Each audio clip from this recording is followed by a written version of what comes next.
A gravação, pronto, já está gravando.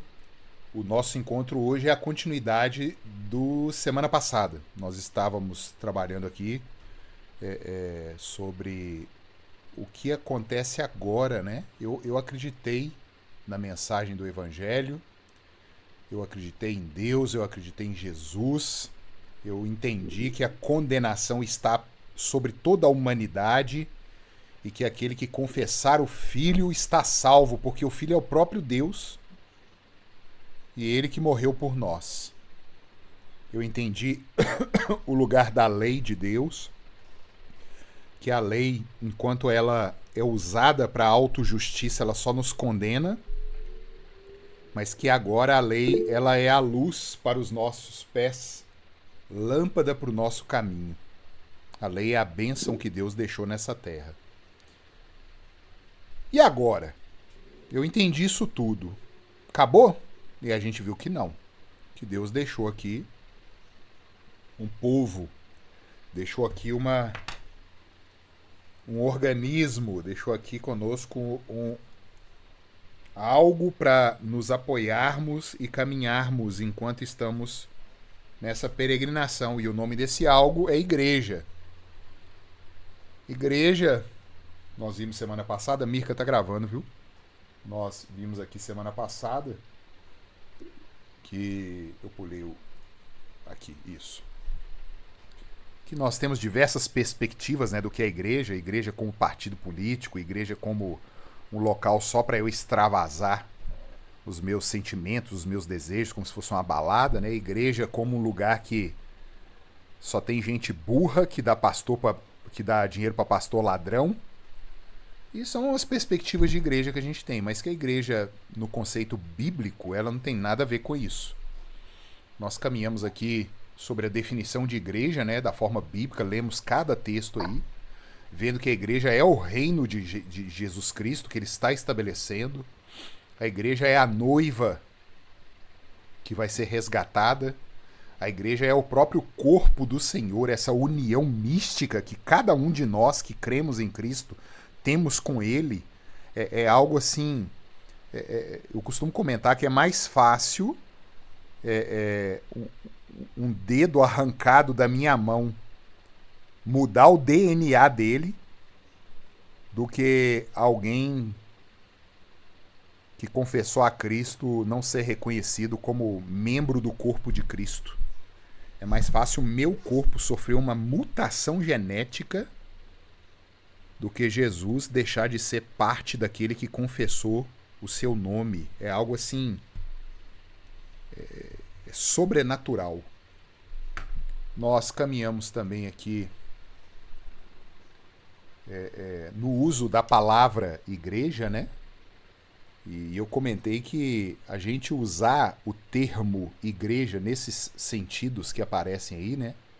Há 3 igrejas na minha rua. A igreja presbiteriana tem hoje 1 milhão de fiéis. A igreja é contra o aborto e as drogas.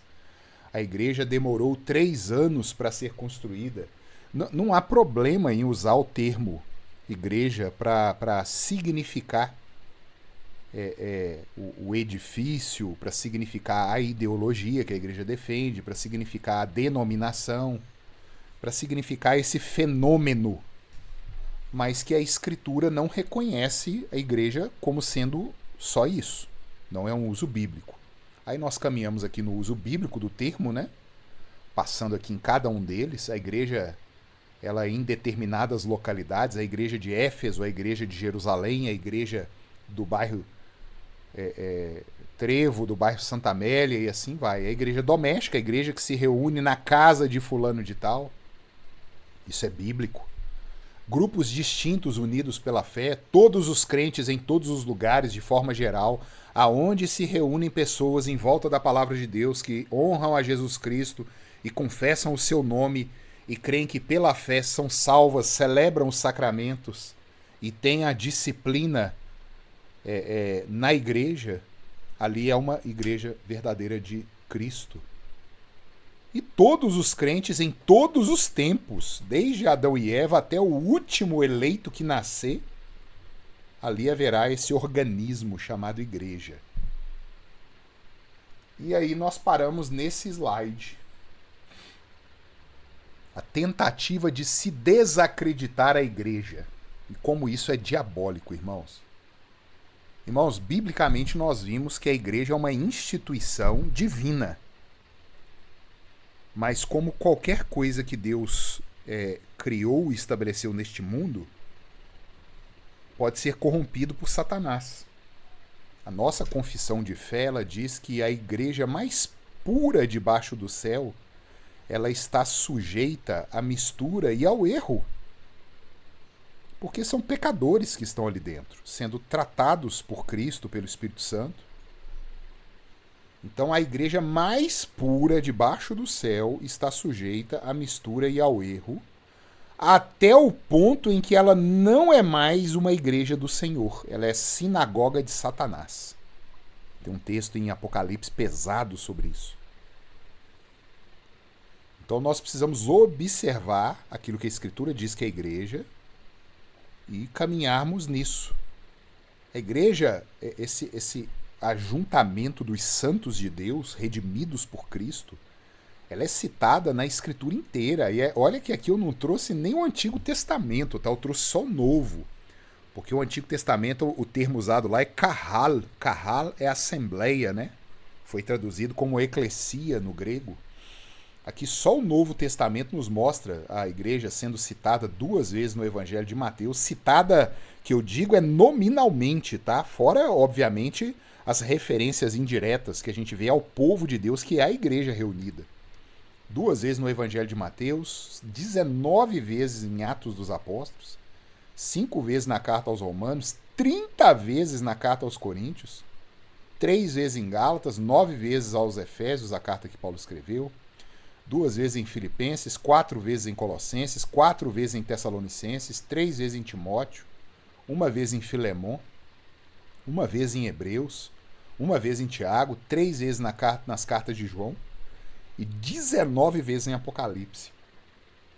Ah, eu amo a Cristo, eu sou evangélico, mas eu não vou na igreja, não. A igreja é coisa de homem. Essa pessoa é uma louca, para usar o termo mais brando aqui que eu encontro aqui, está no erro, e se não se arrepender, ela está caçando confusão com a noiva do Senhor.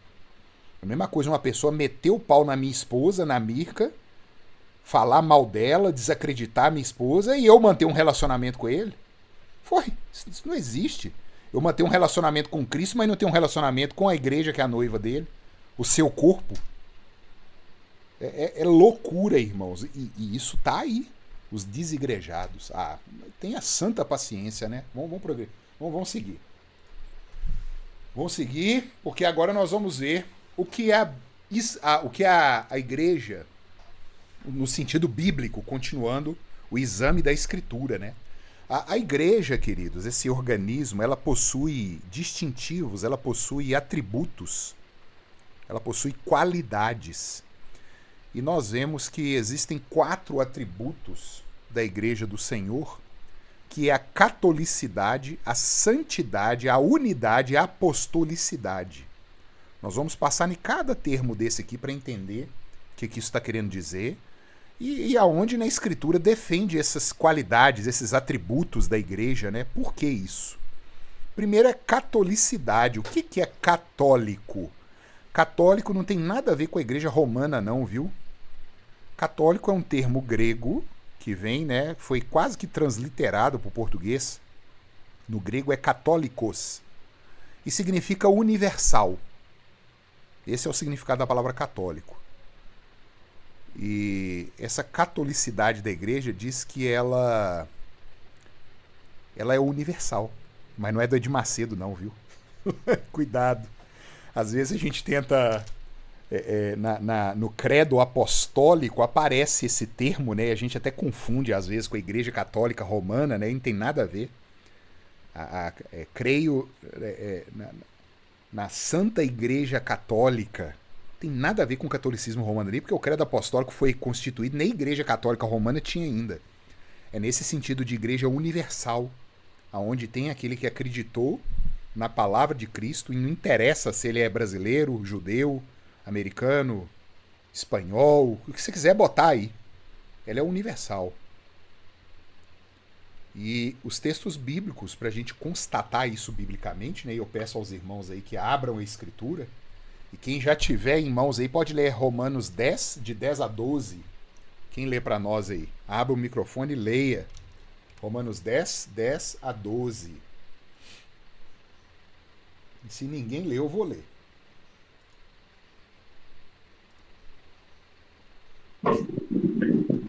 Eu estou copiando aqui, pastor, mas depois eu vou ler. Uhum.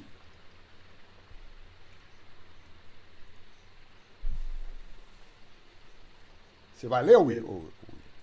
Não, estou falando que eu estou copiando aqui, que eu estou acompanhando, mas assim que eu acabar de copiar aqui, eu leio os prontos. Ah, não, tranquilo. Então eu vou ler aqui, ó. Romanos 10, de 10 a 12, diz assim: Porque com o coração se crê para a justiça, e com a boca se confessa a respeito da salvação. Porquanto a Escritura diz: todo aquele que nele crê não será confundido, pois não há distinção entre judeu e grego, uma vez que o mesmo é o Senhor de todos, rico para com todos os que o invocam. Essa é a catolicidade da igreja. Ela recebe a todos os que creem no nome do Senhor Jesus, o Deus que se encarnou. Efésios 2, 14 a 15. Quem lê para nós? Eu posso ler. Por favor. Porque ele é a nossa paz. Ó, só um minutinho, pastor. Um minutinho. Trocar aqui a versão.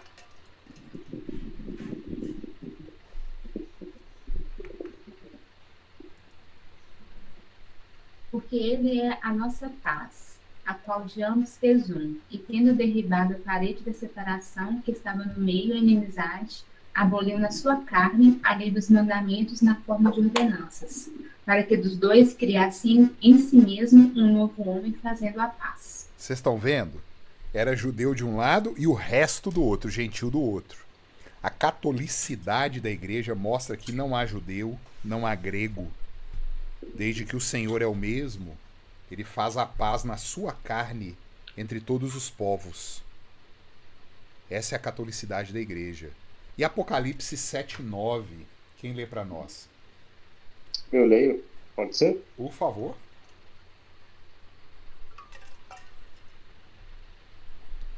Depois disso, olhei, e eis que diante de mim havia uma grande multidão, que ninguém podia contar, de todas as nações, tribos, povos e línguas, em pé, diante do trono e do cordeiro, com vestes brancas e folhas de palmeiras na mão.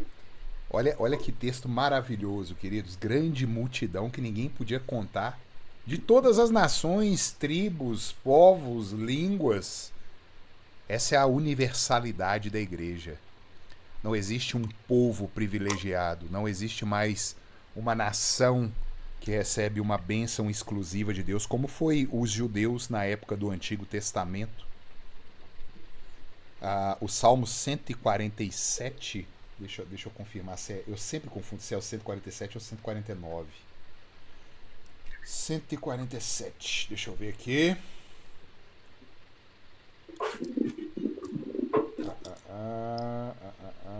Não, deve ser o 149 então.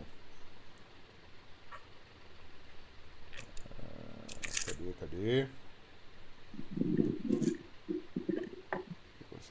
Ou é o 147, queridos? O Senhor ampara, cantar, tal. Eu vou achar esse texto aqui, mas o texto diz o seguinte, que o Senhor revelou a sua palavra a Israel e não fez isso a mais nenhum povo. Olha que coisa, né? E esse salmo, ele mostra as duas perspectivas. Nós temos a perspectiva terrena, que realmente durante um tempo Deus revelou somente a Israel, etnia, a sua aliança. Ô, Heavy, Salmo 147, 19 e 20. Lê para nós aí, Marquinhos. Ele revela a sua palavra a Jacó, seus decretos e as suas ordenanças a Israel. Não fez assim com nenhuma outra nação. Todos os outros povos desconhecem as suas ordenanças. Aleluia. Ah, Trey, é isso aí. Essa perspectiva terrena, Deus fez isso com Israel e não revelou mais nenhuma. Só que ela tinha um cumprimento. Deus continua revelando sua palavra somente a Israel. Mas hoje, pelo Novo Testamento, nós sabemos quem que é Israel. Israel não é aquele que é do sangue de Abraão. Israel é aquele que creu como Abraão creu. Então Deus continua espiritualmente revelando a sua palavra só a Israel. Mas o verdadeiro Israel, que é todo povo, língua, tribo e nação. O cumprimento do Salmo, ele foi concluído na vinda de Jesus Cristo, mostrando essa catolicidade da igreja. O outro atributo também é a santidade. Santo significa separado. Tirando também essa concepção católica romana, né, que ela crê que o santo é aquele que teve uma experiência mais elevada com Deus, se purificou mais, se consagrou mais. A Escritura não defende isso. Santo é todo aquele por quem Cristo morreu. Todo aquele que foi separado por Jesus Cristo. E sendo cada componente da igreja, justamente porque foi Cristo que morreu por ele é santo. E a igreja é santa. Ela tem essa qualidade da santidade. Quem lê João 17, 19? Eu. Por favor. E por eles me santifico a mim mesmo, para que também eles sejam santificados na verdade. Olha que ode que Jesus está falando em relação à palavra de Deus, que é a verdade. E ele vira e fala assim: eu me santifico nessa verdade, que é a palavra de Deus, para que eles sejam santificados. Então vocês estão vendo que a obra de santificação, ela primariamente é um ato de Deus quando ele pega alguém e separa para ele. E a partir dali, sendo separados por Deus, nós vamos começar a exercitar essa santidade para nós progredirmos de fé em fé e de glória em glória. Esse é o atributo da santidade da igreja. E quando nós vemos, irmãos e amigos, né, que estão aqui conosco, esses atributos da igreja, são esses atributos que nos ajudam a distinguir o que é igreja e o que não é. Não é que nós vamos buscar a perfeição. Como eu disse aqui, a igreja mais pura no céu está sujeita a mistura e a erro. Nós precisamos exercitar também a longanimidade, a benignidade, a bondade. Haverá erros, haverá pecados, haverá atropelos, mas chega a determinado ponto que objetivamente a palavra mostra, olha, isso aí não é uma igreja de Jesus. Por quê? Porque ela não é santa. Ela não é católica. Ela diz que só há salvação dentro dela e mais em lugar nenhum há salvação. Então a gente vai vendo o ruído que vai chegando e o que nos ajuda a caminhar com segurança dentro de uma igreja fiel. Uma igreja, sim, pecadora, que está caminhando no mundo debaixo do sol, mas uma igreja que demonstra esses sinais e a busca por esses sinais. Quem lê para nós Romanos 1,7? Eu, a todos os que estáis em Roma, amados de Deus, chamados santos, graça e paz de Deus, o nosso Pai e do nosso Senhor Jesus Cristo. Como que chama lá, Will, os que estavam em Roma? Amados de Deus. Chamados para serem amados de Deus. Santos. Chamados para serdes santos. Então, santo não é um atributo exclusivo a determinadas pessoas dentro da igreja. Todo aquele que se diz igreja de Cristo, ele é um santo de Deus, santificado por Jesus, como nós lemos em João 17. Com muita fraqueza, com as mazelas do pecado ainda, mas caminhando e progredindo em santidade. 1 Coríntios 1:2, quem lê para nós? Eu não consegui achar aqui ainda, senão eu ia ler.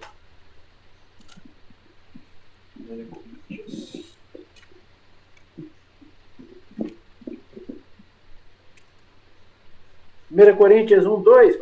Isso. A igreja de Deus que está em Corinto, aos santificados em Cristo Jesus, chamados santos, com todos os que em todo lugar invocam o nome de nosso Senhor Jesus Cristo, Senhor deles e nosso. Olha que coisa maravilhosa. Vocês prestaram atenção? Olha, para a igreja de Deus, Paulo estava escrevendo, né? Para a igreja. A igreja que está em Corinto. Olha que interessante. Nós vimos, né? A igreja de uma localidade, de uma cidade. Aos santificados em Cristo Jesus, chamados para serem santos. Olha o atributo da santidade. Com todos os que em todo lugar invocam o nome do Senhor. Olha a catolicidade. Vocês estão vendo os distintivos da igreja? Isso é maravilhoso demais, no mesmo texto. Ele quer dizer que é para todos que o buscam, né? Exatamente isso. Todos que o buscam, né? Exatamente isso. Efésios 2,19. Quem lê para nós? Efésios.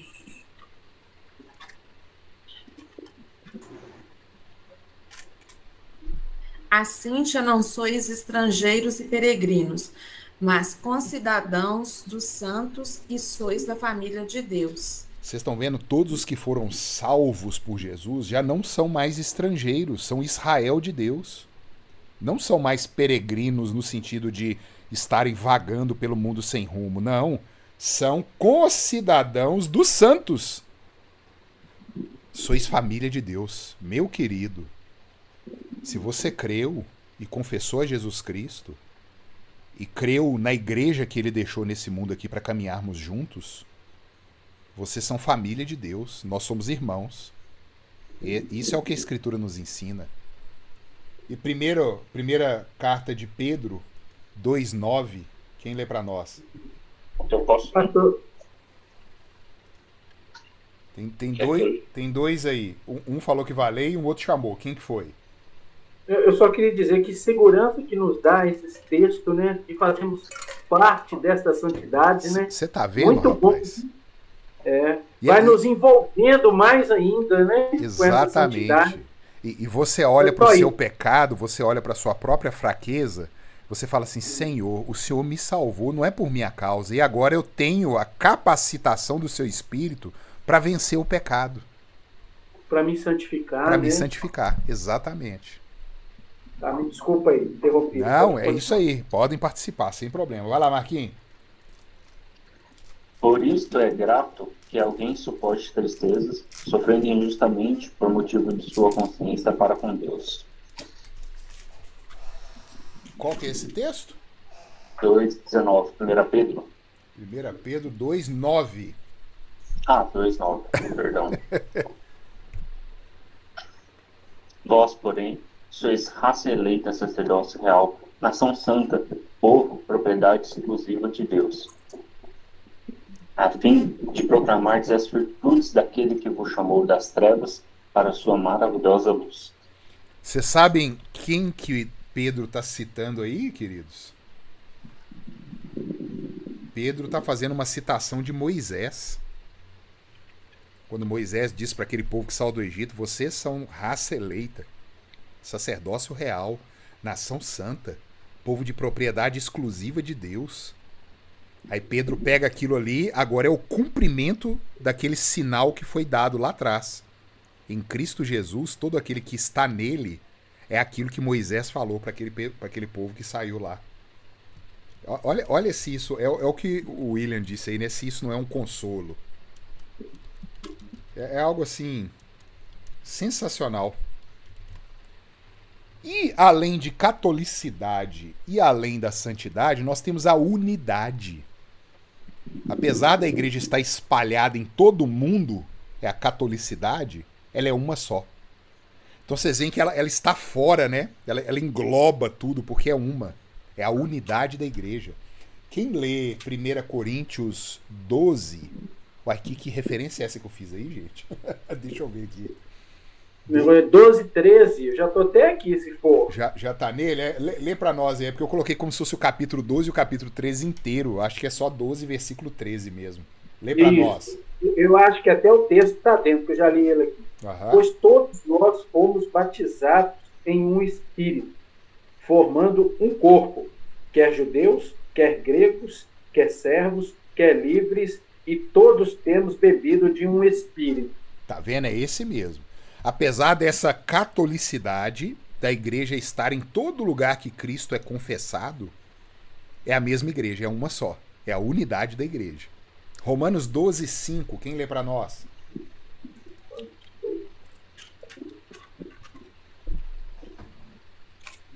Assim também nós, conquanto muitos, somos um só corpo em Cristo e membros uns dos outros. Olha isso, irmãos.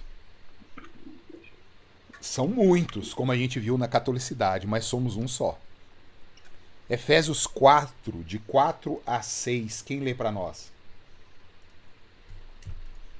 Eu posso ler. Há um só corpo. É 4, 6, não é isso que eu fui rápido? Efésios 4, de 4 a 6. Correto.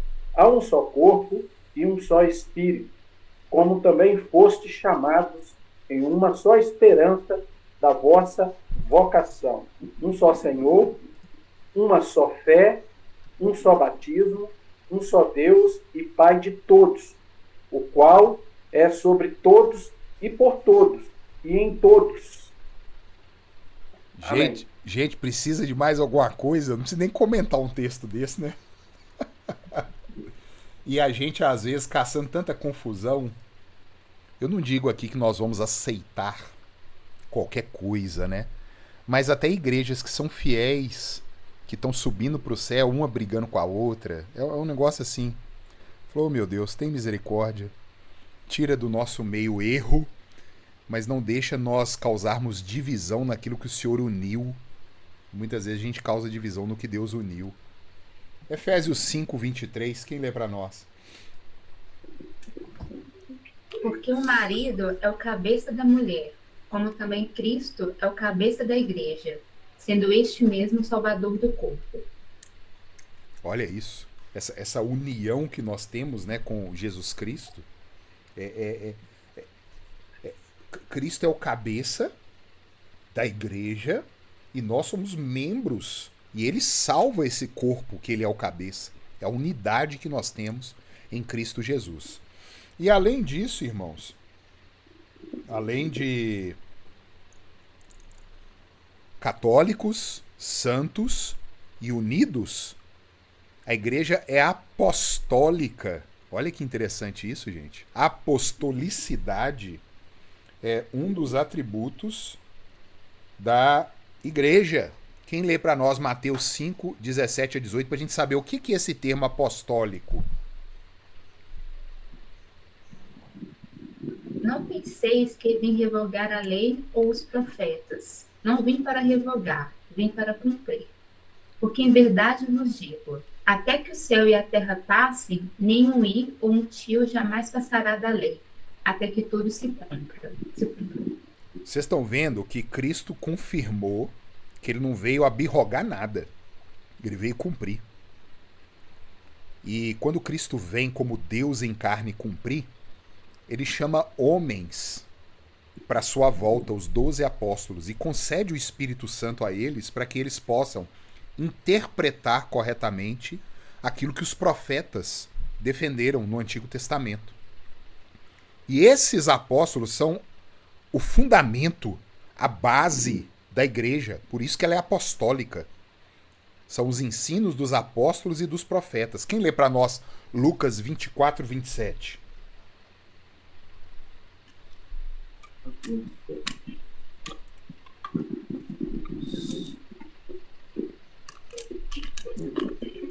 Lucas 24, 27.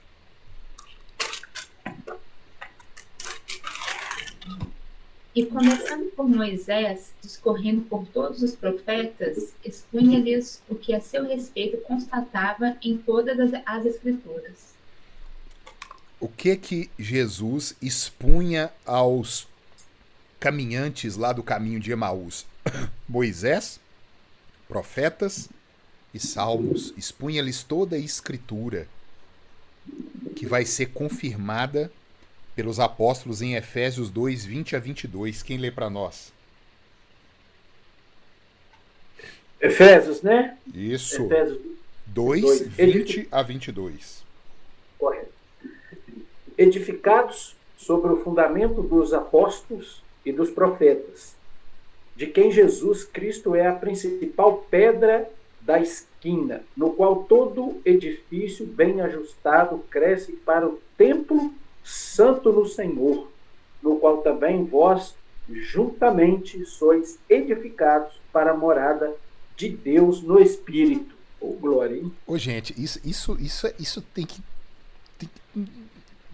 Não é possível. Deus, ele construiu um templo na antiguidade. Salomão, né, edificou o templo. Nós estamos até fazendo o nosso culto doméstico aqui, estudando o livro de 2 Crônicas. E nós estamos no templo de Salomão. Salomão dedicando o templo. E era algo feito com pedras, com ouro, com prata, com madeira, coisa suntuosa. E aquilo não valia nada. Porque é o que o apóstolo está dizendo aí agora. Olha, nós não somos edificados com pedra, com ouro, com madeira, com prata. Nós somos edificados pelo fundamento dos apóstolos e profetas. Sendo Jesus a pedra principal, a pedra angular. A tradução do William até fala pedra de esquina, né? É aquela pedra principal, é Jesus. E nós estamos em volta ali de Jesus como pedras vivas. Pedro nos chama de pedras vivas. E edificando não um templo como Salomão, agora é o templo verdadeiro, para o qual o templo de Salomão apontava. Nós somos a morada de Deus. O templo de carne, o tabernáculo de carne. O verdadeiro templo do Espírito Santo. Olha se isso não tem... Gente, que ser humano construiria uma história de redenção como essa? Não tem condição. Então nós somos católicos, só não somos católicos romanos, porque é uma contradição de termos, né? Ou você é católico ou você é romano. Os dois não tem jeito, né? Nós somos santos, santificados por Jesus Cristo. Nós somos unidos nessa unidade da igreja, que é uma só. Apesar dela ser católica, ela é única. Esse englobamento, né? E apostólica, fundamentada no ensino dos apóstolos e dos profetas. Tem um trem apitando aqui, deixa eu ver o que é isso aqui, gente. Ô, pastor. Oi. Muitos católicos, eles defendem que a sua salvação, e isso chega a ser uma falta de racionalidade, né? Ela se baseia nele estar na igreja, entendeu? E ele participar desses sacramentos. Já é o bastante já para ele ser salvo. E eles defendem isso com uma ênfase, e eu gosto de alertar também que eles também defendem que a Igreja Católica é a igreja certa porque Pedro a fundou em Roma, o que não é verdade. Pedro morreu em Roma, mas a primeira igreja que aparece nas escrituras é Jerusalém. Então, a gente vai ter aí vários argumentos nessa aula que o senhor está dando, até para combater essas heresias. Rapaz, a Igreja Católica defende que fora da igreja não há salvação. O termo para isso é até extra ecclesia nulla salus. Nós defendemos isso também.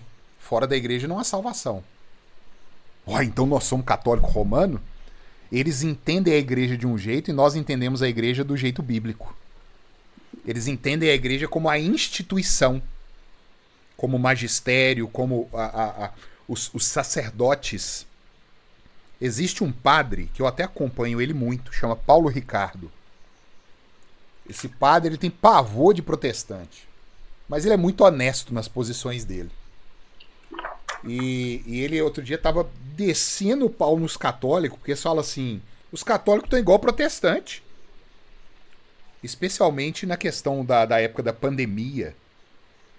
Porque estavam fazendo transmissão de culto católico. E ele era severamente contra aquilo. Aí questionaram ele. Mas o povo não pode ir na igreja para participar da missa. Ele falou assim, vocês não sabem o que é uma missa. A missa não precisa do laicato presente para ser cumprida. A missa é feita pelo clérigo. Olha só. E ele tem razão, isso é o que a igreja romana defende. O leigo, o laicato, né? Aquele que não é o sacerdote, não é o clérigo, ele não faz parte da missa. A missa é o sacerdote oferecendo Cristo no altar de Deus, mais uma vez repetindo o sacrifício dele, em favor desse laicato que não precisa nem estar ali. Eu achei tão coerente a visão do Paulo Ricardo. Os membros comuns, né? E ele defendendo, ele tá defendendo aquilo que ele crê. Tá tudo errado. Mas ele crê naquilo. E nem os católicos sabem disso, entendeu? Então ele tá defendendo, fora da igreja não há salvação. Só que a igreja dele é essa instituição. A igreja é um CNPJ, vamos dizer assim. Deixa eu só finalizar, eu te passo a palavra, João. E quando eu, protestante reformado, eu falo fora da igreja, não tem salvação não, meus irmãos. Eu estou defendendo essa visão espiritual da igreja. É o que nós estamos aprendendo aqui hoje. O que é a verdadeira igreja? É a igreja católica. Todos os povos, línguas, nações. É a igreja santa que Deus separou. É a igreja única, que é uma só. E a igreja apostólica. Fora dessa igreja não tem salvação. Então perceba que o termo igreja, ele precisa ser bem definido. A gente defende a mesma frase de um católico romano. Fora da igreja não há salvação. Só que eles entendem a igreja de um jeito e a Bíblia diz que a igreja é outra coisa completamente diferente. Diga lá, João. A missa é um ritual, igual você disse, que revive a morte de Cristo na cruz. Seria isso? Isso. Isso é uma magia. Uma magia. Né? Porque a Escritura diz que Cristo morreu uma vez por todas. Então... É porque, pelo que eu sei, onde tem rituais, esses rituais por si só se bastam, isso é magia, pelo que eu sei. Ô João, essa fala sua, ela é tão grave. Ela é tão grave que houve um episódio na Escritura. Tá lá em 1 Samuel, capítulo 12, capítulo 15. Deixa eu confirmar aqui. 1 Samuel, capítulo 15. Isso mesmo. Depois vocês leem esse capítulo aí. Resumindo, o rei era o rei Saul, primeiro rei de Israel. Olha o nível, né? A dignidade, o rei de Israel. E Samuel, o profeta, manda Saul guerrear contra os amalequitas e matar tudo. Era a ordem de Deus. Deus vira e fala assim: mata tudo, homem, mulher, menino, bicho. Aquela cidade, ela é terrível, acaba com tudo. Mas Saul resolve poupar o gado. Com muita boa vontade, Saul poupa o gado e traz o gado para oferecer um sacrifício, um holocausto a Deus. E ele piora a situação dele desobedecendo ao Senhor. Quando Samuel chega, Samuel pergunta a Saul: e aí, como que foi e tal? Não, nós conseguimos vitória, o Senhor nos deu vitória, etc e tal. Aí Samuel meio que ouviu, né, o barulho do bicho, falou: só, mas que barulhada de bicho é isso aí que eu tô escutando? Não, é porque eu poupei o melhor para Deus, nós vamos oferecer um grande sacrifício para Deus, etc. Eu falei: uai, pera lá.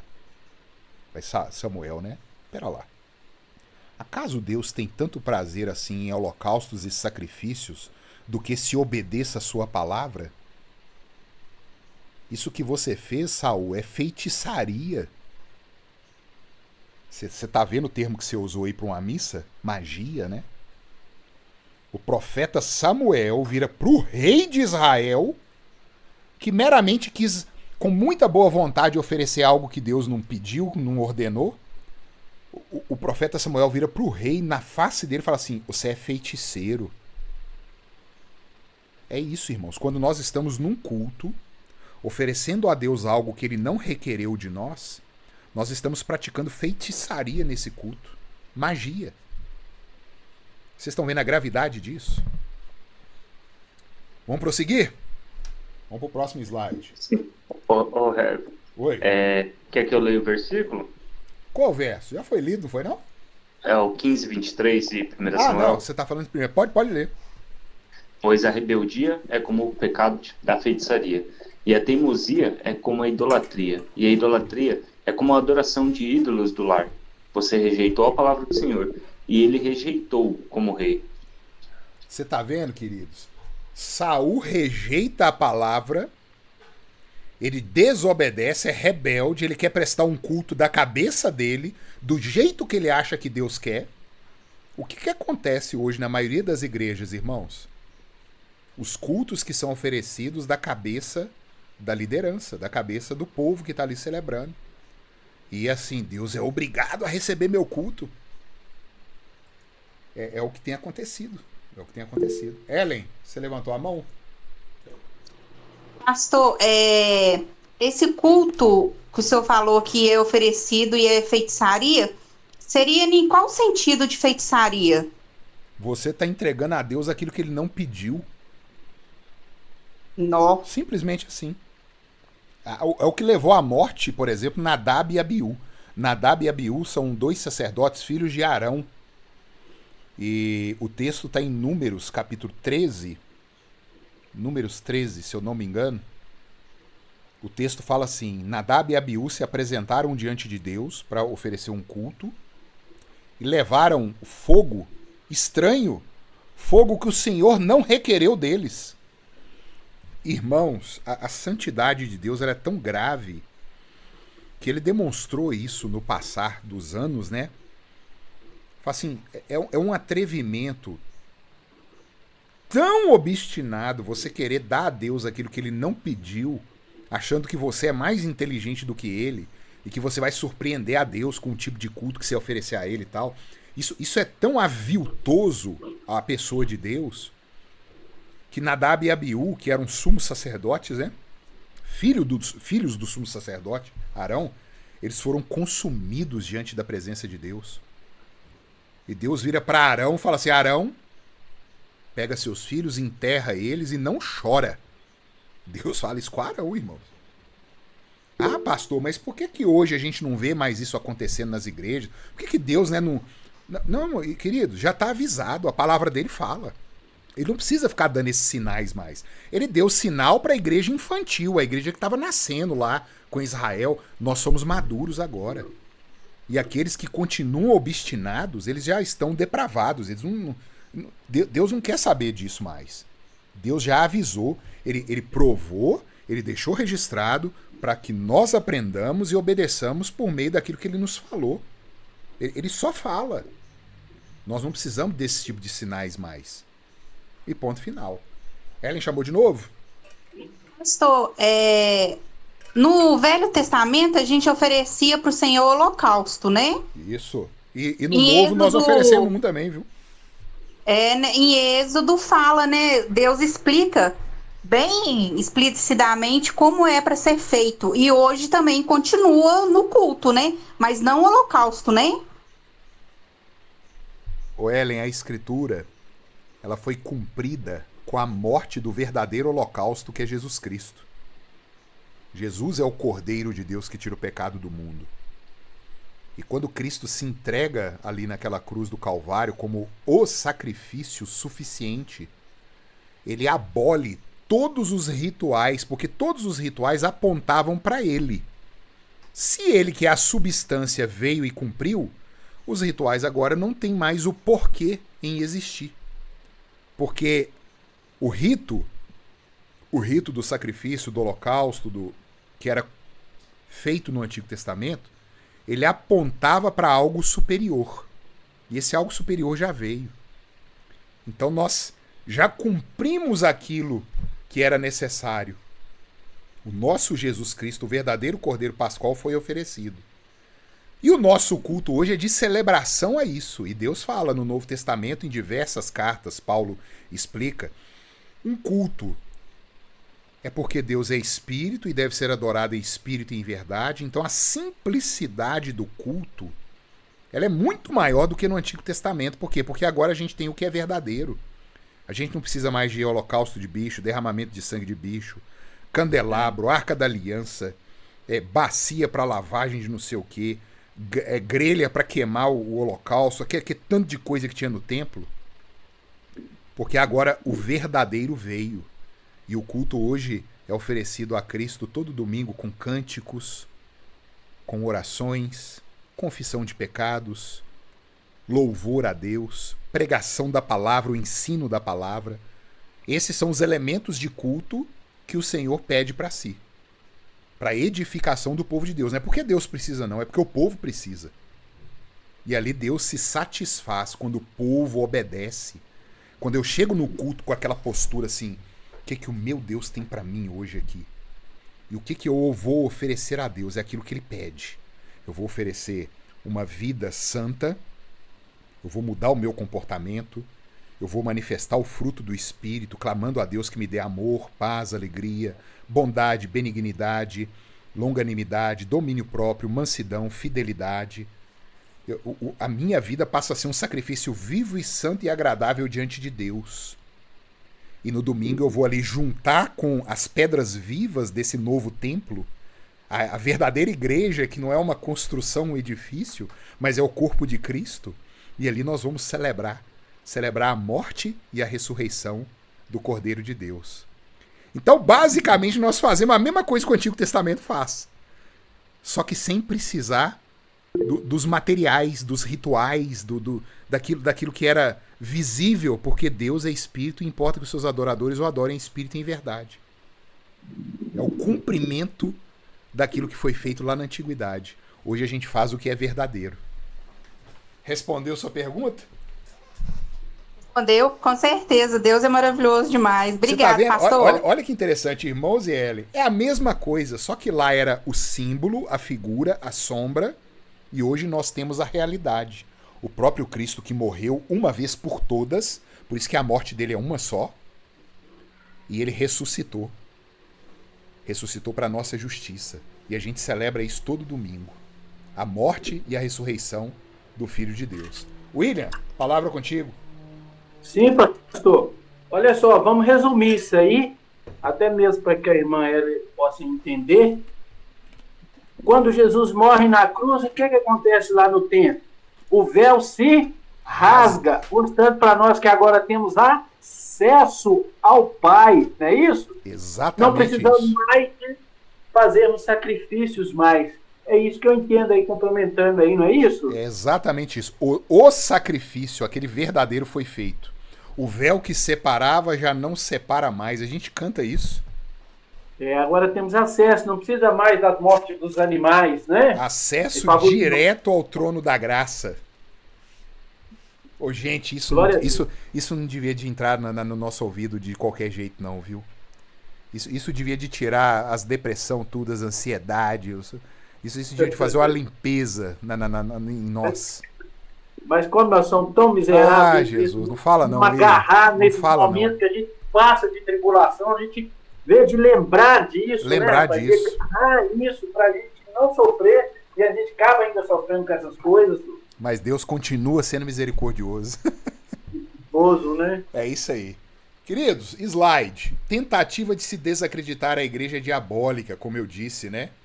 Cristo é quem constitui a sua igreja. Vocês estão vendo? Nós vamos ter, queridos, o texto de Timóteo, quando Paulo fala a Timóteo, fala, Timóteo, cuidado com os falsos irmãos. Paulo alerta, olha, essa igreja ainda visível que vocês estão aí, né, lutando nessa terra, ela é contaminada, então pode ter joio, pode ter bode aí no meio, cuidado. Mas não é porque eu sofri uma decepção na igreja, não é porque teve um pecado na igreja, que vou desacreditar a igreja como um todo. De jeito nenhum, porque foi falado. É inevitável que venham escândalos, mas ai daquele por quem vem o escândalo. Era preferível amarrar uma pedra no pescoço e se lançar no mar. Olha pra você ver, Jesus fala assim, olha, é preferível o cara suicidar do que trazer um escândalo no meio da igreja dele. E é inevitável que venham escândalos. Olha o que Jesus fala com Pedro, né? Quando Pedro diz para Jesus assim, Jesus pergunta, né? O que dizem aí o que eu sou? Uns falam que só é o profeta Elias, não sei quem, João Batista. Aí ele fala, e vocês? O que vocês dizem quem sou? Aí Pedro levanta e fala assim, tu és o Cristo, o Filho do Deus vivo. Aí Jesus vira para ele e fala aí, também eu te digo que tu és Pedro, e sobre esta pedra edificarei a minha igreja, e as portas do inferno não prevalecerão contra ela. Jesus vai edificar o quê, irmãos, em cima da afirmativa que Pedro disse? Pedro disse assim: tu és o Cristo, o Filho do Deus vivo. Jesus vai edificar o quê sobre essa afirmação? Edificarei a minha igreja. E não tem inferno que vai se levantar que vai impedir isso. Essa aí é a passagem católica número 1, né? Que eles adoram, né? Exato. Para dizer que Pedro é a pedra, né? E a pedra é a afirmação. É a afirmação de Pedro. Ele está falando da rocha. Jesus Cristo é chamado da rocha. Fala, você afirmou aquilo que os salmistas afirmaram. Eis que põe em Sião uma pedra escolhida em favor do meu povo, mas rocha de ofensa e escândalo para aqueles que se perdem. Não é Pedro que é a pedra, é Jesus que é a pedra, gente. Meu Deus, vamos continuar.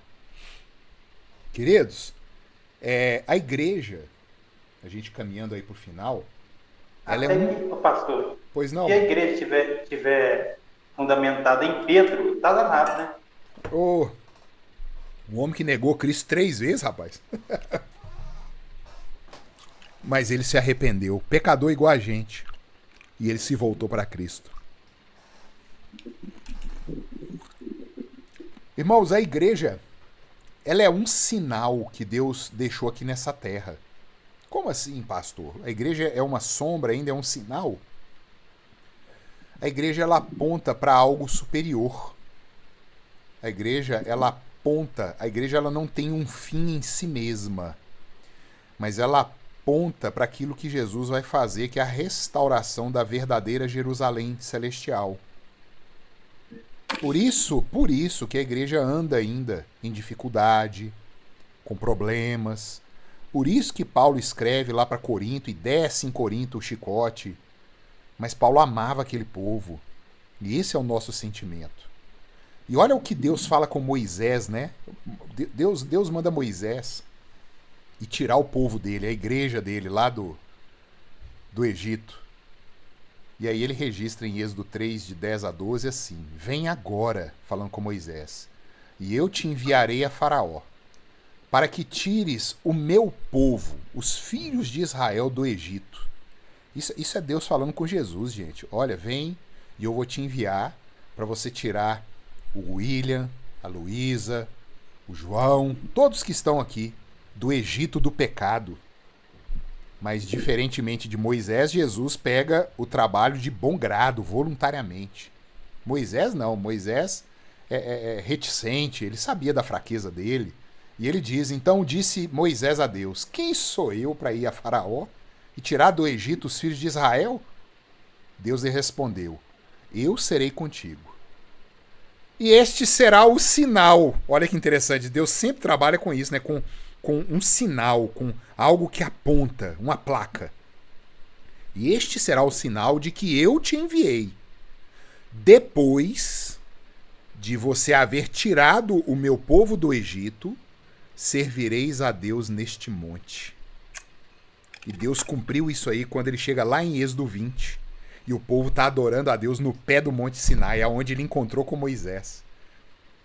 Queridos, quando Jesus Cristo resgata um servo de Deus do pecado e coloca ele em marcha, todo domingo, quando a gente se reúne na igreja como corpo de Cristo, é esse sinal aí que está sendo cumprido.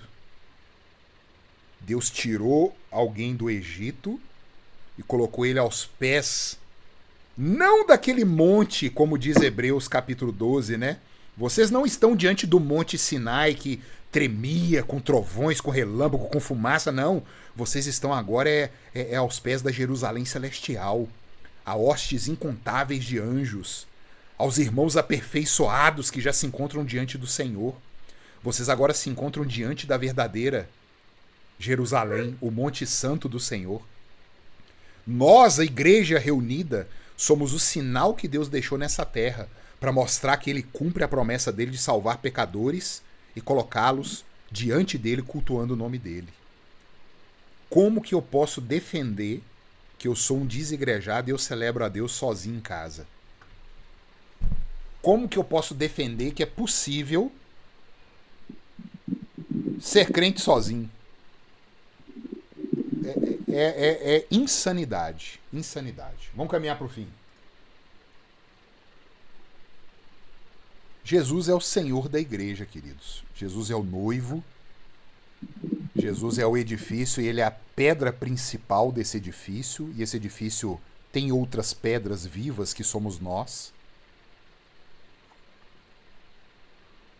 Eu, Jesus, enviei o meu anjo para vos testificar estas coisas para quem?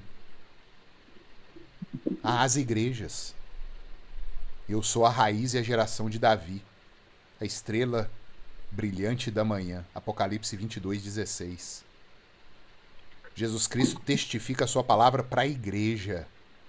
A grande questão que fica é: você faz parte dessa igreja? Dessa igreja bíblica?